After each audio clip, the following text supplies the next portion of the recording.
Bienvenue dans la cuisine d'une bretonne un peu gourmande. Il était grand temps que je cuisine mes poireaux car ils commençaient un peu à s'abîmer. Alors aujourd'hui je te propose une recette de samoussa maison, poireaux, chèvres et truites.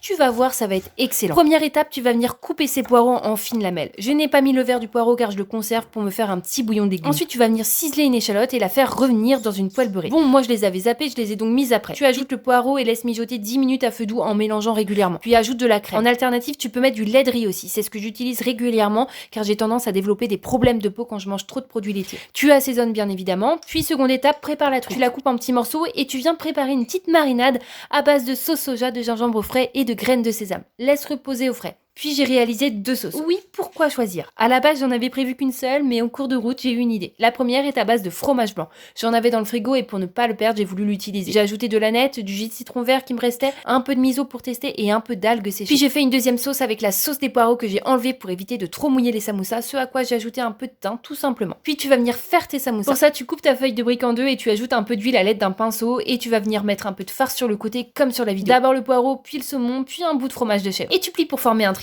Cuisson au four ensuite pendant 10 à 15 minutes à 180 degrés et c'est prêt. On s'est bien régalé et d'ailleurs si tu veux d'autres recettes, n'hésite pas à t'abonner. Ici on cuisine avec le cœur avant tout. Aussi gourmand que moi, lui.